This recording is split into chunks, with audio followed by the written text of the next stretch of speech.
Recuerda darle like, suscribirte y activar la campanita. Nuestro oxígeno, nuestro oxígeno, nuestro oxígeno. Según muchos estudios de investigadores sobre la prevención del consumo de sustancias psicoactivas, hay una tendencia constante a que el consumo de algunas sustancias, tanto como legales e ilegales, se incremente entre las mujeres. En efecto, mientras que la proporción de hombres y mujeres que consumen alcohol con frecuencia es virtualmente la misma, la proporción de consumidores de sustancias ilegales de hace 20 años era de cerca 10 hombres por cada mujer. Actualmente es apenas superior 2:1 en lo que se refiere al consumo de tabaco. También hay una proporción ligeramente mayor de mujeres que de hombres, especialmente entre los adolescentes. Practicar la prevención es necesario. Practicar la prevención y la educación sobre lo que significa el consumo de sustancias psicoactivas es urgente. Hoy vamos a reflexionar sobre este tema y para ello hemos invitado a una especialista. Es la directora de prevención de la Fundación Nuevos Rumbos, Juliana Mejía Trujillo. Ella es trabajadora social de la Universidad de Caldas, magíster en antropología de la Universidad de los Andes y comenzó su doctorado en la Universidad Maastricht de Países Bajos. Ella estará con nosotros en un instante para reflexionar sobre este interesante y urgente tema. Nuestro oxígeno por todo el ar con Carlos Ramírez. Nuestro oxígeno. Bienvenidos, amables oyentes, y bienvenida, Marian. Carlos Alberto, muchas gracias. Un cordial saludo para usted y para todas las personas que nos escuchan. Nos encontramos altamente preocupados y por eso el tema hoy es prevención del consumo de sustancias psicoactivas. Cada día vemos cómo más jóvenes, adultos, pues consumen drogas en la calle. Uno ve en la cuadra del barrio y esto ya se vuelve algo preocupante. Juliana Mejía Trujillo actualmente es la responsable del diseño, adaptación e implementación de procesos comunitarios y preventivos a nivel nacional e internacional. Juliana Mejía Trujillo, bienvenida. Gracias por aceptar la invitación. Carlos y Marian, muchísimas gracias a ustedes por la invitación. Hay preocupación, como bien lo dice Marian, en el mundo sobre la percepción sobre las drogas, que lamentablemente está disminuyendo y no nos damos cuenta del riesgo que implica caer en ese flagelo. Hablemos un poco sobre ello, Juliana, usted que es especialista y que realiza un gran trabajo investigativo, y estaba yo citando una parte de uno de los tantos artículos de investigación, no solamente a nivel nacional sino internacional, que ustedes realizan como una organización interdisciplinaria en la cual están dedicados a esto, a la prevención. Correcto.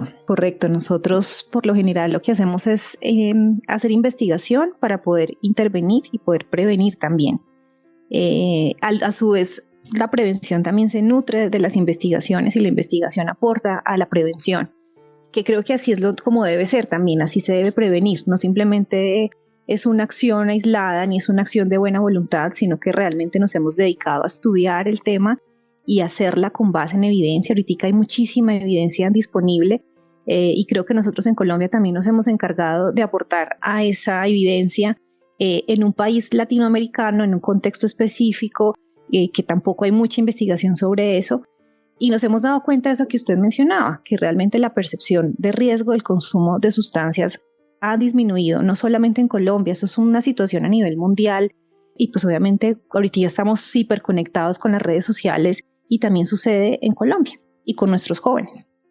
Son muchos los artículos que realizan ustedes como Corporación Nuevos Rumbos y es admirable este trabajo que a través de su página web ustedes colocan de manera gratuita después de meses de mucho trabajo, para que la gente empiece a entender lo que significa el consumo de sustancias psicoactivas y cómo poder salir a veces de ese camino tan difícil que es la autodestrucción, muchas veces de la salud, de los pulmones, de las fosas nasales, dependiendo la sustancia química a la cual la persona pues haga esa adicción. Hablemos un poco de este gran trabajo investigativo y que ustedes pues hoy difunden de manera gratuita para el mundo. Sí, Carlos, nosotros en nuestros 20 años ya de creación y de funcionamiento de la Corporación Nuevos Rumbos, tenemos alrededor de 85 publicaciones, incluidos artículos en revistas indexadas, en revistas de alto nivel, a nivel internacional y también de Colombia.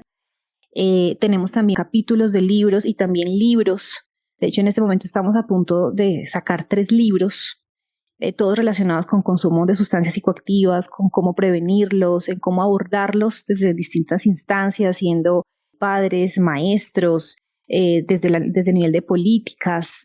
Por ejemplo, tenemos a punto ya de salir próximamente un libro que se llama El libro de las drogas, que va a ser muy útil porque realmente habla sobre cada una de las sustancias y no cómo se consume ni nada de eso, sino realmente los riesgos que tiene cada sustancia, cómo actúa en el cuerpo y en el organismo, qué afecta o cómo afecta a la sociedad y qué podríamos hacer, obviamente, porque nada, tampoco nos sirve un libro que sea muy claro frente a la sustancia en sí misma y a los riesgos que tiene, pero sin dar unas pautas claras de qué hacer para prevenirlo, cómo abordarlo y que todos podemos hacerlo. O sea, realmente el problema de las drogas es un problema que nos concierne a todos.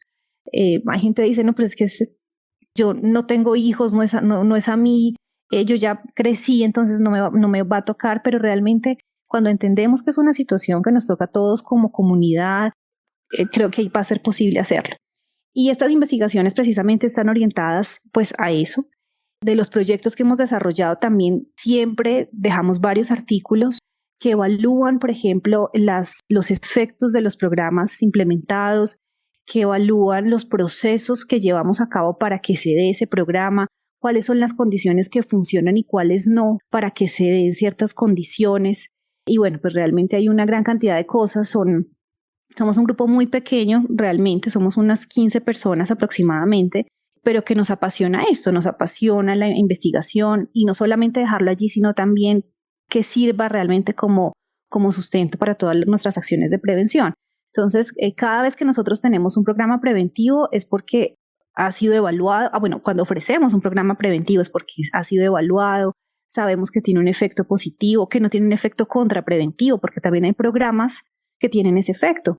Y muchas veces eso no se publica, muchas veces eso no dice, no, este programa mejor no lo use porque tiene un efecto contrapreventivo. Nosotros obviamente tratamos de publicar todos los resultados, sean positivos o sean negativos, para por lo menos saber que por ahí no se puede meter. Si es negativo el efecto, decir no, o sea, por ahí no es, sino por este lado. Y bueno, pues realmente a eso es a lo que nos dedicamos, eso es lo que nos apasiona y yo creo que seguiremos también por ese camino. Qué importante esta labor, Juliana. Usted también es autora de más de 40 publicaciones entre capítulos de libros y artículos. En este momento, la sociedad está permeada por la siguiente frase: es que eso es normal. Salir a fumar marihuana, por ejemplo, es completamente normal. Yo no estoy haciendo nada malo. Es algo que me relaja. Si tengo mucho estrés en el día de la oficina, entonces a la hora de almuerzo salgo. ¿En qué momento como sociedad nosotros normalizamos ese consumo? Porque sigue siendo una sustancia, por supuesto, psicoactiva, dañina, que en muchísimos años de consumo, por ejemplo, nos lo explicaba Augusto Pérez en un programa pasado, definitivamente sí afecta, pero es que lo hemos normalizado. Sí, claro que sí. Eso es algo que tiene que ver mucho con lo que yo mencionaba ahora y es uno de esos factores de riesgo y es precisamente la disminución de la percepción de riesgo. Y eso se ha venido dando de manera constante, ¿no? O sea, y no solamente con la marihuana, con la cocaína o con otras sustancias, y que la marihuana tiene mucho que ver precisamente porque ahorita tiene un carácter medicinal, pero no es medicinal en sí misma fumada. utilizada de ciertas maneras y ciertos componentes de la marihuana, que precisamente es el CBD y el CBN, y eso ayuda un montón. Entonces dicen, bueno, pero si la marihuana pues es medicinal, ¿por qué no la voy a fumar, no? Le quieren dar también muchos usos a otras sustancias. Ahorita quieren hacer tratamientos, por ejemplo, con LSD, con esta sustancia obviamente que no tiene un efecto medicinal y que quieren hacerlo de esa manera. Con el alcohol, por ejemplo, cuando nosotros como padres decimos, ay, sí, es que cuando yo tomaba, yo empecé muy temprano y vea, no me ha pasado absolutamente nada, estamos dando también una percepción favorable al consumo. Y el alcohol es una sustancia legal para adultos, ampliamente difundida. La mayoría de la población lo ha consumido por lo menos alguna vez en la vida, el 85% de la población. Entonces la gente dice, no, pues es que igual, pues si la gente toma alcohol, si todos toman alcohol, pues es porque seguramente es normal y está bueno, ¿no? O sea, algún efecto positivo tendrá. Cuando realmente la droga que más problemas trae precisamente es el alcohol. ¿Por qué? Porque obviamente la mayor cantidad de población lo hace o lo ha hecho alguna vez. Sin embargo, el consumo riesgoso es un consumo relativamente bajo en el mundo, es alto en Colombia porque tenemos un patrón bien particular de consumo, entonces no consumimos absolutamente nada de alcohol entre semana, pero entre el fin de semana nos tomamos todo lo que encontremos. Y eso realmente, y claro, como sucede una vez al mes, por ejemplo, o solamente 2 veces al mes, entonces yo voy a tener consumo problemático. No.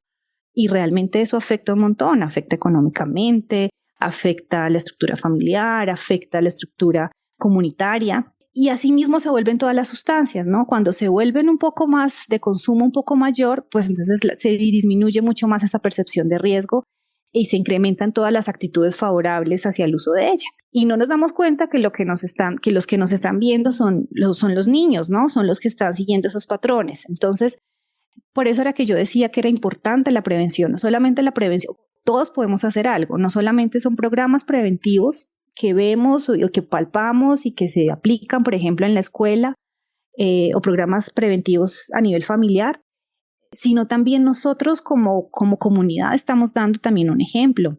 Cuando en las fiestas de pueblos es común dar alcohol como degustación gratuita y sin importar que toda la población se emborrache o tenga un abuso de alcohol, pues también eso es un mensaje y una señal a la juventud de que está normal hacerlo, que es posible hacerlo, cuando realmente estamos confundiendo a veces lo común, ¿no? El que sea común no quiere decir que sea normal y que sea parte de la vida como tal. Hay muchos jóvenes, hay muchas personas que transitan por ella sin tener un abuso de alcohol, por ejemplo, sino simplemente un consumo social, un consumo ocasional. Y que igual así sucede también con otras sustancias, sino que entre más joven se haga, entre más joven se consuma, mayor probabilidad de tener problemas con ella más adelante, sea en la juventud temprana o en la adultez.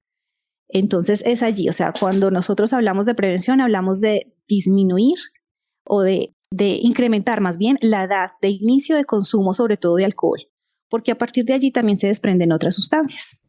Hacemos este programa porque sabemos que la vida tiene sentido y lo más importante de la vida es la vida misma. Nuestro oxígeno, la otra radio. Nuestro oxígeno. El cigarrillo tiene muchas sustancias, más de 400 sustancias que son contraproducentes para la salud, en especial también las adictivas, las que hacen que la persona tenga que repetir y repetir, como es la nicotina. Y así muchas otras sustancias. Hablemos de estos estudios, por ejemplo, con el cigarrillo, que se ha vuelto tan común. Vemos al actor, a la actriz fumando, y si se ve en televisión, se ve en cine, muchas personas dicen, es que es normal, es permitido por la sociedad. Lo mismo cuando alguien visita a otra persona en la película, abre una botella de licor y le ofrece un trago.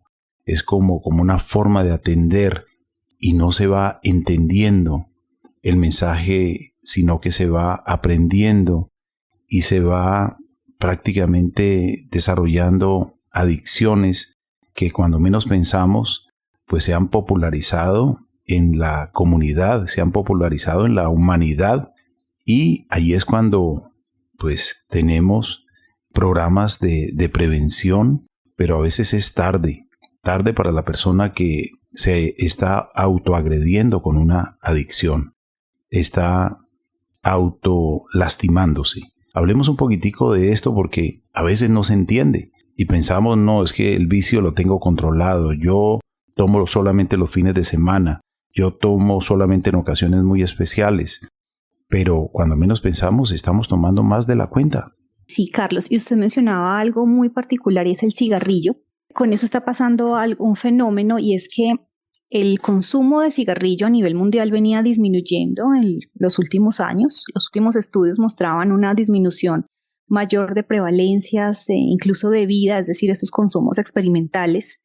Cuando hablo de prevalencia estoy hablando del porcentaje de personas que consumen cierta sustancia en un territorio específico. Entonces en Colombia esa prevalencia venía disminuyendo de alguna vez en la vida. O sea, alguna vez en la vida que hayan probado el cigarrillo disminuía y muchísimo más cuando uno preguntaba por el consumo, por ejemplo, de último mes, que habla de un consumo ya más habitual e incluso podría ser problemático. Y venía disminuyendo en los últimos años y ahorita, venían disminuyendo por muchas acciones. Una campaña muy fuerte de comunicación con respecto a los riesgos del consumo de tabaco, un trabajo que también se realizó desde el nivel legal, es decir, desde las restricciones de venta, por ejemplo, de cigarrillo menudeado, o también la restricción de consumo en lugares cerrados, en restaurantes, etcétera. Eso disminuyó un montón y todas esas medidas funcionaron. Sin embargo, ahorita vamos a ver un cambio, un incremento de los dispositivos de cigarrillos electrónicos y vapeadores.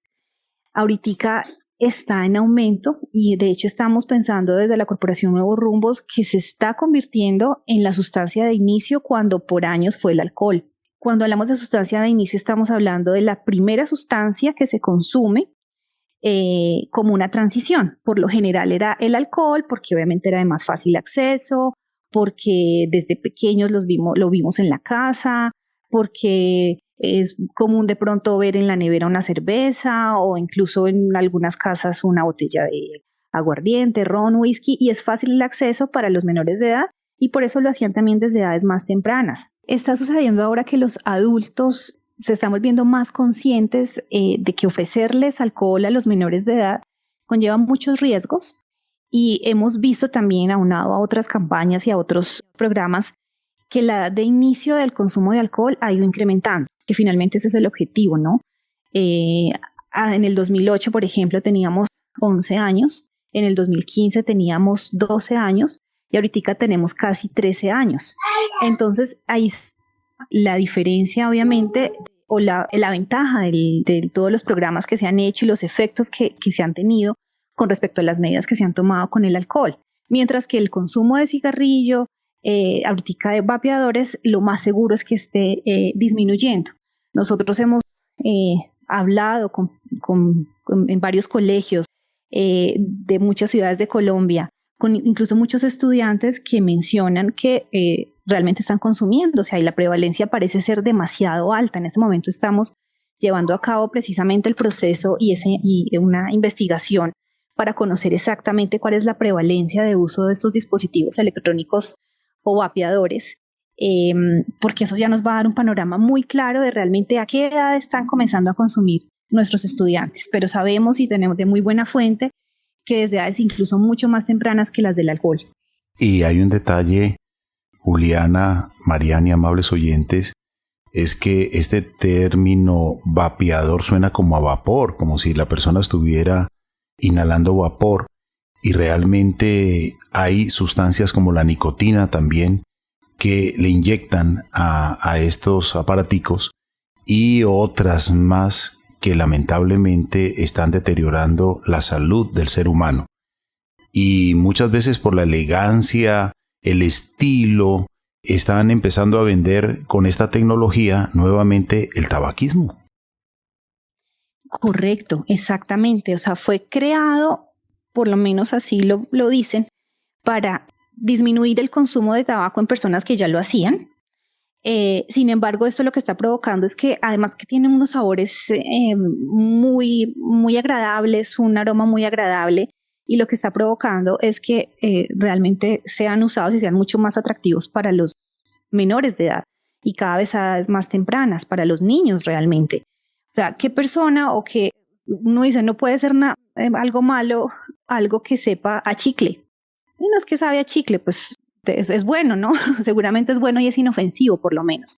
Y no, o sea, realmente tiene muchas sustancias. Algunos que dicen que son libres de tabaco también tienen otras sustancias bien complejas. Algunas personas incluso les echan, por ejemplo, sabemos de personas que además los combinan, por ejemplo, con marihuana para también hacerlo o vapear marihuana. Entonces eso también se está convirtiendo en un problema grave de salud pública, además porque la regulación no ayuda. Entonces no está regulado adecuadamente. Apenas recientemente en México se reguló de manera, apenas hace muy poco, y en otros países no se ha regulado, entre ellos Colombia. Colombia no tiene una regulación clara de estos dispositivos, que claro, sin duda dicen, pero es que son inofensivos, no son tan malos como el cigarrillo, cuando pues realmente lo tienen y ellos lo saben, e incluso muchos adolescentes, sobre todo sucede con jóvenes, que por el contrario se pasan al cigarrillo, porque ellos no están consumiendo libres de tabaco ni de otras sustancias, sino que incluso las ponen al 9%, porque se consiguen así, ¿no? Se consiguen con porcentajes de qué tanto quieres tú o qué tanta nicotina quieres. Entonces hay 6%, 9%, incluso 20%, y ya eso prácticamente el adolescente comienza con bajas cantidades, luego pasa a cantidades más altas, como son un poco más costosos que los cigarrillos normales, se pasan al cigarrillo. Entonces esa es la transición que estamos viendo. Y sí, sin duda la prevalencia de consumo de cigarrillo va a aumentar en los próximos estudios. Juliana, le quiero preguntar, ¿dónde es mayor el consumo? En este momento vemos el consumo disparado en el mundo entero, pero existe una tendencia tal vez en los países latinos de mayor consumo de sustancias psicoactivas. De sustancias psicoactivas en general tendríamos que mirar precisamente cuál es la sustancia. Nosotros en Colombia, por ejemplo, tenemos un consumo medio. Los países del cono sur, Argentina, Chile, Uruguay, son los de mayor consumo de muchas sustancias. De hecho, no solamente ilegales, sino también legales. Argentina, por ejemplo, comparte con Colombia el triste primer lugar de consumo de alcohol en menores de edad. También consumos de marihuana, cocaína son más altos en estas regiones. Hay obviamente países con más bajos consumos que Colombia, por ejemplo, como los países, por ejemplo, de Centroamérica. Estados Unidos y Canadá tienen altos consumos, pero insisto en que también depende mucho de cuál es la sustancia. Colombia, por ejemplo, tiene un mayor consumo de sustancia de alcohol en menores de edad que Estados Unidos, por ejemplo. Pero sí, o sea, como que dependiendo también mucho de la sustancia, pero a nivel general podríamos decir que los del Cono Sur, en América Latina, y hablando de todas las Américas, Estados Unidos sin duda se lleva a toda la población en consumo, también obviamente por la cantidad de población que tiene. Ustedes han retomado estudios y han hecho publicaciones con la Corporación Nuevos Rumbos sobre la evolución de la prevención del consumo de drogas en el mundo y en América Latina, cuyos autores son el doctor Augusto Pérez Gómez, PhD, y usted, una gran investigadora, Juliana Mejía Trujillo. Hablemos un poco de este estudio y cómo la gente puede acceder para enterarse un poco qué está pasando en el mundo, qué ha pasado y al mismo tiempo cómo poder practicar la prevención, porque cualquiera puede caer en una adicción. Y hay muchos tipos de adicciones, hay muchos vicios, hay muchos factores que cuando menos se piensa, la persona puede estar inmiscuida, puede estar practicando algo que realmente le está haciendo daño a su salud, está afectando sus pulmones, su laringe, está afectando el oxígeno de su sangre, está afectando su tranquilidad, está alterando su estrés un poco más, está acelerando su corazón, está destruyendo sus fosas nasales. Tantas sustancias que hacen tanto daño y que solamente por un momento de placer a veces se consumen, pero que están destruyendo el hígado o los riñones o los pulmones, que son órganos que es incalculable el valor y que cada uno tiene una responsabilidad individual de cuidarlos. Nadie más puede cuidar lo que es de uno, pero lamentablemente a veces averiamos nuestra salud. Correcto, Carlos. Nosotros escribimos ese libro ya en el 2015, donde recoge la historia de la prevención de 9 países latinoamericanos. O sea, lo escribimos con el apoyo y con la coautoría también de muchos investigadores latinoamericanos. Entonces tomamos esos 9 países donde nos cuentan cuál ha sido esa evolución, ¿no? Cómo era primero la prevención, y cómo fue cambiando a medida que también fue cambiando la evidencia que hay disponible en este momento, y cómo fue cambiando desde distintos niveles, ¿no? Desde nosotros acá en Nuevos Rumbos hablamos de que la prevención es una mesa de 4 patas, que cuando uno le quita una pata a la mesa pues puede cojear, pero que si uno le quita 2 ya definitivamente se cae. Y esas 4 patas son la comunidad, la escuela, la familia y los mismos pues pares o individuos, ¿no? Es decir, desde el nivel personal. Para poder que funcione la prevención se tiene que abordar todos esos elementos, y muchas veces lo que se debe hacer es priorizar, porque obviamente no hay recursos en el mundo ni en ningún país que sean suficientes para abordar adecuadamente la prevención. Y por eso una de las maneras de hacerlo de manera efectiva es priorizando. Entonces es importante priorizar distintos programas, distintos dominios, ¿sí? Es decir, ok, en este momento vamos a trabajar, por ejemplo, sobre la familia, pero esa decisión también se toma con base en unos datos y en una información, no a ojo, ¿no? Sino mirando las necesidades de esa comunidad, de ese territorio, de ese lugar donde yo quiero hacer prevención. La prevención no es una camisa de talla única, es decir, no es algo que yo haga aquí y listo, como me funcionó aquí, entonces se lo voy a poner a todos. Todos van a hacer lo mismo, todas las comunidades, no, porque todos somos diferentes, ¿no? Los territorios son distintos, el entorno es diferente, la cultura también, entonces obviamente eso va cambiando, eso difiere entre uno y otro, y es necesario precisamente adaptar esas prácticas a esa cultura específica, a ese territorio, y también mirar qué es lo que más necesita. Nosotros desde casa y desde el territorio podemos hacer muchas cosas. Por ejemplo, nosotros trabajamos algo que se llama la estrategia de desarrollo social. La estrategia de desarrollo social es tan simple como tener claro qué es lo que yo quiero, es decir, tener claro qué es lo que yo quiero para mis hijos, para mi colegio, para mi comunidad. Y eso, claro, puede ser, ok, o sea, yo quiero que tú seas una persona saludable, que seas profesional, en fin, y orientar esas acciones a eso, ¿no? O sea, es primero tener como un fin en la mente, porque uno actúa así, ¿no? Uno actúa cuando uno tiene claro a dónde quiere llegar. Y comunicarlo, que ahí es donde nos vemos cortos, ¿sí? Yo quiero muchas cosas para mis hijos, pero ellos lo saben, ellos saben que es importante de pronto seguir ciertos pasos para poder llegar allá. Ellos lo deben saber, dice uno, ¿no? Pero no, o sea, es importante comunicarlo adecuadamente para poder llegar a ellos. Esa estrategia entonces tiene esos estándares claros de comportamiento muy definidos. Esa estrategia también incluye las oportunidades que yo le puedo ofrecer a un joven, por ejemplo, para que desarrolle ciertas habilidades, ese es el otro elemento, oportunidades, habilidades, y ofrecerles también un reconocimiento por eso que finalmente pues están logrando, ¿no? Que es un proceso de desarrollo adecuado. Y obviamente siempre pensando en las características personales. Eso mismo aplica en que no es una camisa de talla única, ¿sí? Cuando yo le reconozco, cuando yo le ofrezco una oportunidad a un joven de que desarrolle cierta habilidad, pues esa misma oportunidad seguramente no se la ofreceré a otra para que desarrolle esa habilidad, sino otra habilidad. O sea, ahí está como uno de los elementos claves.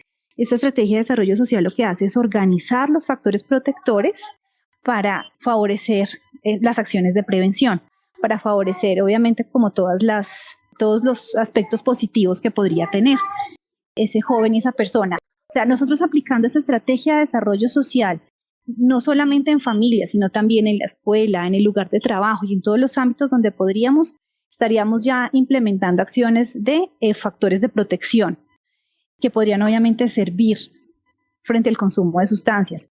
Y la ventaja de abordar factores de riesgo y de protección en las acciones es que voy a abordar distintos problemas, no solamente voy a abordar uno, porque un factor de riesgo comparte distintos comportamientos problemáticos. Las investigaciones nos demuestran que cuando nosotros, digamos que hay muchísimos años, hay más de 40 años de investigaciones, de que hay ciertos factores de riesgo que influyen en el consumo de sustancias, en el embarazo adolescente, en la deserción escolar. Si yo abordo el factor de riesgo que apunta a esos 3 comportamientos problemáticos, estoy trabajando en 3 situaciones concretas, distinto a si trabajo en un enfoque de reducción solamente de consumo de sustancias. Queremos agradecerle a usted, un saludo muy cordial al doctor Augusto Pérez, a todo ese maravilloso equipo interdisciplinario de la Corporación Nuevos Rumbos. Muchas gracias a ustedes, Carlos y Marian. Fue un placer haber estado con ustedes hoy compartiendo sobre este tema que me apasiona. Practiquemos la prevención, es todo un proceso, porque caer en las drogas te alejan de lo grande que puedes llegar a ser y del gran camino que te queda por recorrer en la existencia. Crea una vida sin drogas, una vida con salud, con esperanza, con sueños, y sea agradecido y alegre. Fabricar alegría es gratis, sin necesidad de drogas. Nuestro oxígeno. Recuerda que si quieres escuchar más contenido como este, educativo, debes darle like, suscribirte y activar la campanita para que te lleguen todas las notificaciones.